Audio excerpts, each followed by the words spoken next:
Sejam todas bem-vindas, sejam todos bem-vindos ao canal O Evangelho do Reino, Entendes Tu o que Lês? Estamos iniciando uma nova série, leitura do livro de Apocalipse, e gostaríamos que, se você ainda não é inscrito no canal, inscreva-se, acompanhe os nossos comentários todo domingo, dê o seu like, ajude-nos a divulgar esse canal. E vamos hoje começar essa nova etapa, no livro de Apocalipse, um livro importante, um livro de revelações para a igreja do tempo que estamos vivendo, dada inicialmente para a igreja no tempo do Império Romano, mas cujas verdades, cujos acontecimentos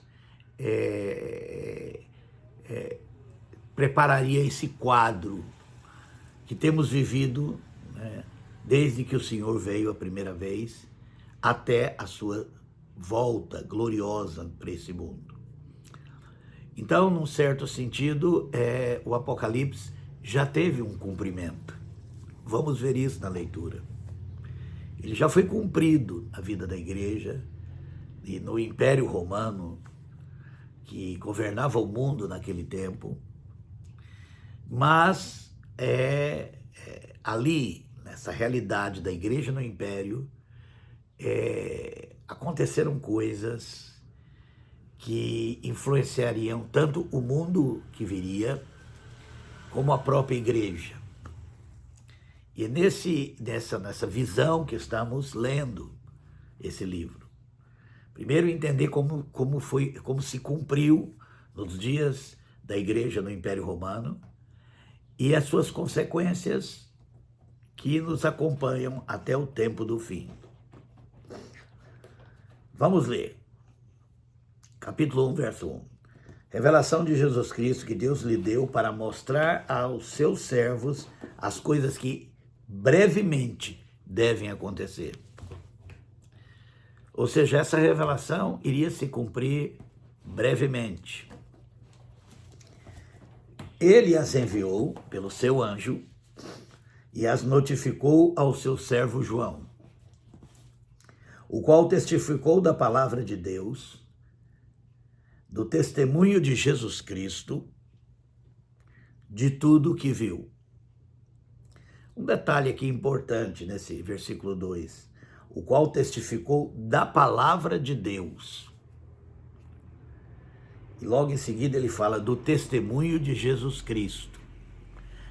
Essa é uma coisa muito comum na linguagem das Escrituras, você repetir uma verdade utilizando outras palavras para reforçar aquela verdade.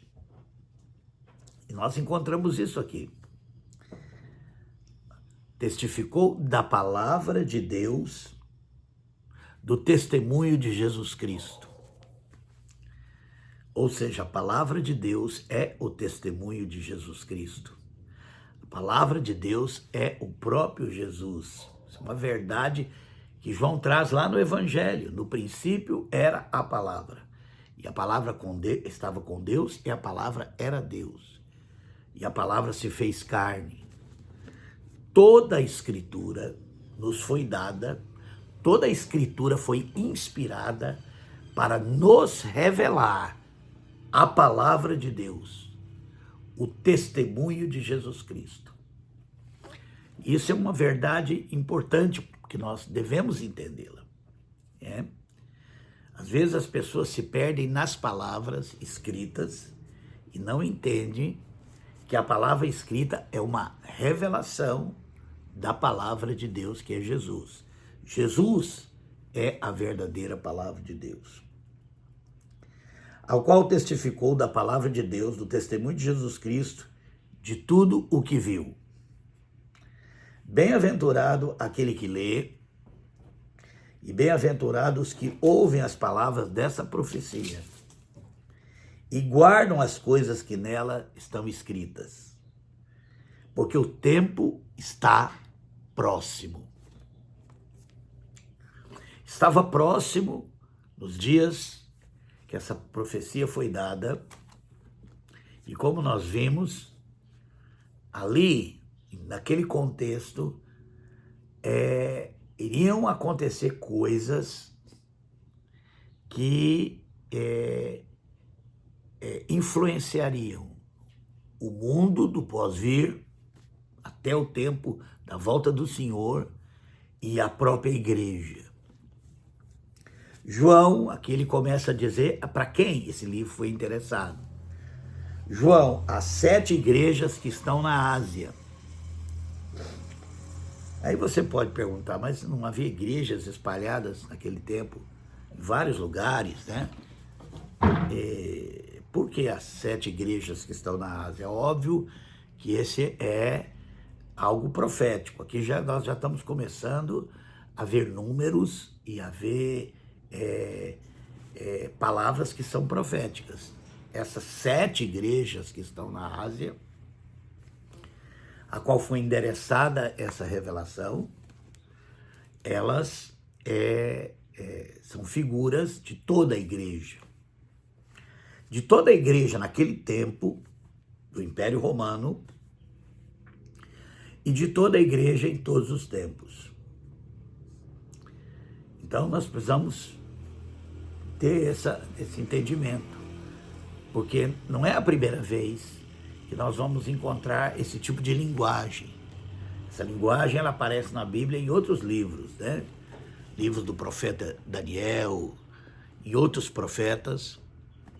A própria linguagem de Jesus, que falava por parábolas, que nós estudamos agora recentemente. Então, para quem está acostumado com as diversas linguagens, os diversos estilos literários que nós encontramos na Bíblia, não tem dificuldade de entender. E quando aparece o número 7, que é o número da perfeição, né? Ele aparece várias vezes nas Escrituras, né? Então, é óbvio que essas 7 igrejas é um número profético em relação à igreja do Senhor.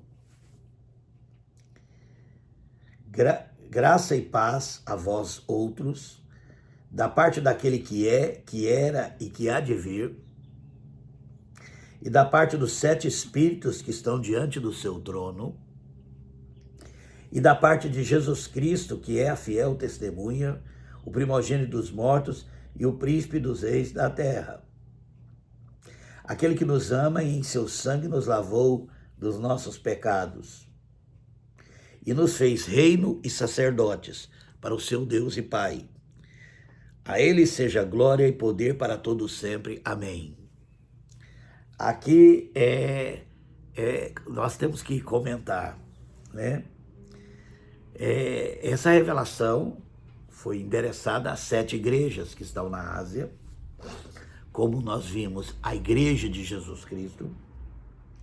Graça e paz a vós outros, da parte daquele que é. Então vamos começar aqui. Da parte daquele que é, que era e que há de vir. E aqui ele vai repetir a mesma coisa. E aqui já começa um grande um entendimento, né? Que Deus, uma revelação, uma confirmação de que Jesus Cristo é o próprio Deus encarnado, o Verbo que se fez carne.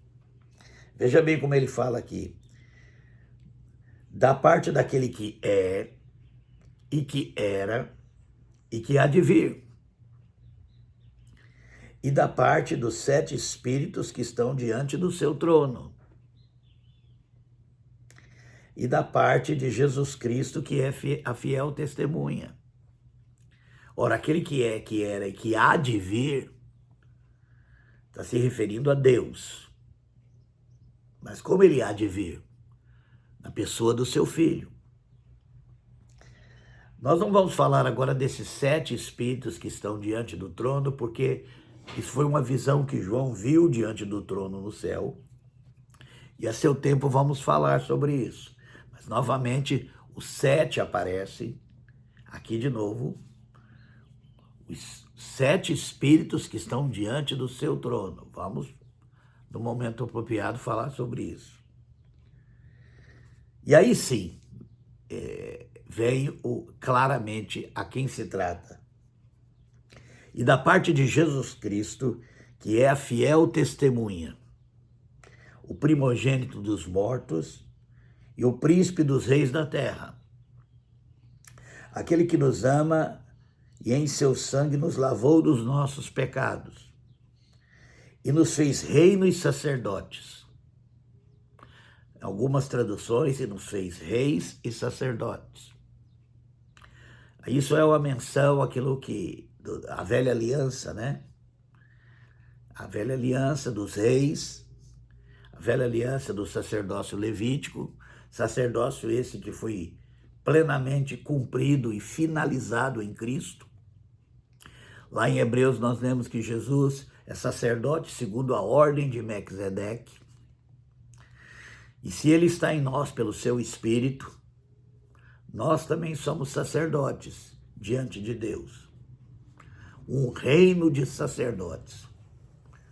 Isso é interessante, porque era assim antes que o povo de Israel quis ter um rei como as outras nações, lá no livro de Juízes, onde começa toda a apostasia. Então, há uma referência aqui, né? Há um fato, ainda que uma referência indireta, dessa questão da velha aliança, dos reis e dos sacerdotes como algo antagônico. Vamos lembrar que Samuel era um profeta, era um sacerdote, e eles pediram a ele um rei, e ele foi obrigado, né, praticamente, a ungir um rei. E ali começa a apostasia de Israel. Mas aqui diz que nós fomos comprados pelo sangue de Jesus e fomos feitos um reino de sacerdotes para seu Deus e Pai. A ele seja glória e poder para todos sempre. Amém. João está repetindo o papel da igreja no mundo. Eu acho interessante, porque é sobre a igreja no mundo que esse livro vai tratar. Eu vou repetir isso várias vezes. Apocalipse trata da igreja no mundo. Naquele momento, a grande perseguição que a igreja estava sofrendo. E ele está lembrando que nós fomos lavados pelo sangue, né, de todo o nosso pecado e fomos feitos um reino de sacerdotes. Vede, ele vem com as nuvens e todo olho verá, até mesmo os que o traspassaram. E todas as tribos da terra se lamentarão sobre ele, sim. Amém. Essa aqui é a promessa da volta do Senhor, né? E é claro isso. E vamos falar um pouco mais na frente. Isso é uma verdade que nós cremos plenamente, através da revelação do Novo Testamento, através das palavras de Jesus, que ele vai voltar, e ele vai pôr fim à história, e ele vai julgar as nações, todas as nações. Naquele momento, o livro vai nos mostrar o juízo de Deus, Jesus Cristo, sobre o Império Romano, mas um dia ele vai voltar, e todo olho verá. Isso também é algo que, atestado pelas palavras do apóstolo Paulo, que mostra que todos vão ressuscitar naquele dia. Todo olho verá, todas as tribos da terra se lamentarão sobre ele. Sim, amém. Eu sou o Alfa e o Ômega, o princípio e o fim. Sempre reforçando, sempre repetindo e reforçando. Diz o Senhor, aquele que é, e que era e que há de vir, o Todo-Poderoso. É muito interessante no livro de Apocalipse o testemunho de que Jesus Cristo é tanto a fiel testemunha, é tanto aquele que foi enviado por Deus, como saído de Deus é o próprio Deus. Sempre. Sempre. De tal maneira que, às vezes, você está A visão nos mostra Deus, mas ao mesmo tempo mostra que esse Deus é Jesus Cristo. E esse é um outro ponto importante desse livro.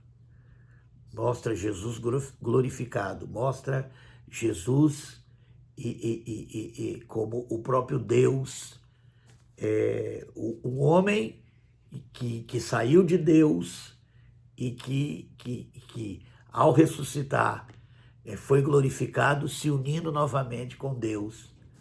E essa é uma coisa que vemos muito no livro de Apocalipse.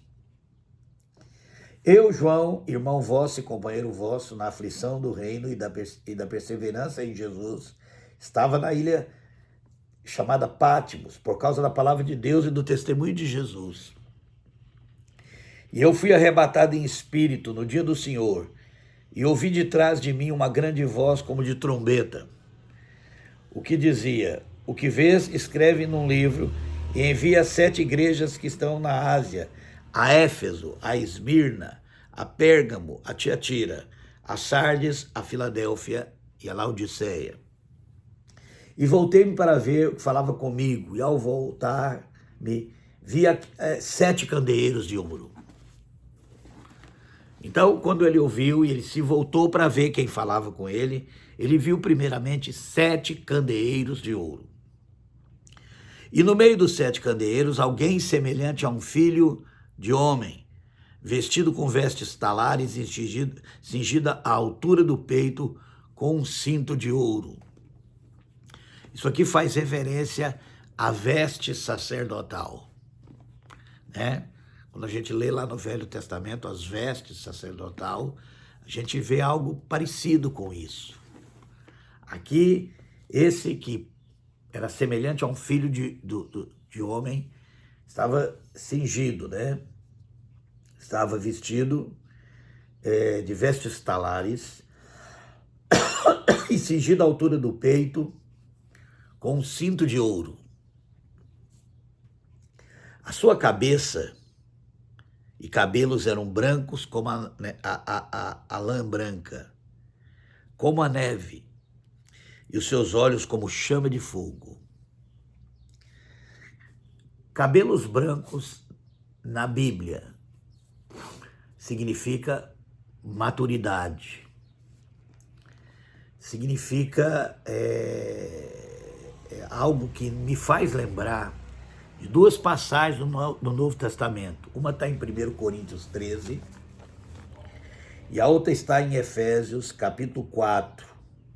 Efésios capítulo 4, se referindo aos ministérios, diz que eles foram dadas para a edificação do corpo de Cristo, para que até que todos cheguemos à unidade da fé e do pleno conhecimento do Filho de Deus. Pleno conhecimento do Filho de Deus. A perfeita varonilidade, ou a maturidade, a medida da estatura de Cristo. E aqui em 1 Coríntios, quando ele está falando, Paulo está falando sobre o amor, ele diz assim: quando eu era menino, falava como menino, pensava como menino, mas logo que cheguei a ser homem, acabei com as coisas próprias de menino, quando alcancei maturidade. Agora vemos em espelho, de maneira obscura, então veremos face a face. Agora conhecemos em parte, então conhecerei, como também sou conhecido. Aqui, nessas 2 passagens, mostra claramente, está falando claramente de conhecer a Jesus Cristo, de chegar à maturidade pelo conhecimento pleno de Jesus. E aí você me pergunta, o que tem a ver com o texto de Apocalipse? Tem muito. O fato de Jesus aparecer com os cabelos brancos, como a neve, como a lã branca, mostra uma perfeita revelação. Aqui Jesus aparece a João como ele realmente é. O Apocalipse também e principalmente, é uma revelação do próprio Jesus Cristo. Ele até começa assim, revelação de Jesus Cristo, que Deus lhe deu para mostrar aos seus servos as coisas. Então, o livro de Apocalipse, ele nos revela plenamente a Jesus, esse Jesus, que é o sumo sacerdote segundo a ordem de Melquisedeque. E isso precisa ficar claro, porque o sacerdócio levítico foi cumprido com o perfeito sacrifício apresentado, que é o próprio Senhor Jesus. A própria decadência do sacerdócio levítico é o fato dos sacerdotes do templo de Jesus, a religião do templo de Jesus, ter entregado ele para ser morto pelos romanos, sendo ele o sacrifício perfeito, sendo o sangue dele que lava os nossos pecados. E assim termina o sacerdócio levítico. Termina o culto do templo, termina os sacrifícios, termina toda aquela coisa que tinha uma tribo separada para ser sacerdote. Aqui mostra que todos aqueles que Jesus lavou com seu sangue formam um reino de sacerdotes. Um reino de sacerdotes. Não há mais um rei como as outras nações têm, não há um Estado, né, teocrático, como Israel era, com um rei e com o ministério de sacerdócio levítico. Aqui Jesus aparece e se revela plenamente, por isso o cabelo branco, é a perfeita estatura, é a revelação plena de Jesus Cristo, de quem ele é, sumo sacerdote, segundo a ordem de Melquisedeque, como diz Hebreus, não no sacerdócio levítico. E esse é um ponto importante também. Diz que os seus olhos eram como chama de fogo, os seus pés eram semelhantes a latão reluzente, como refinado numa fornalha, e a sua voz como voz de muitas águas. Tinha ele na mão direita 7 estrelas, e da sua boca saiu uma afiada espada de 2 gumes. A verdadeira palavra de Deus é a que sai da boca de Jesus.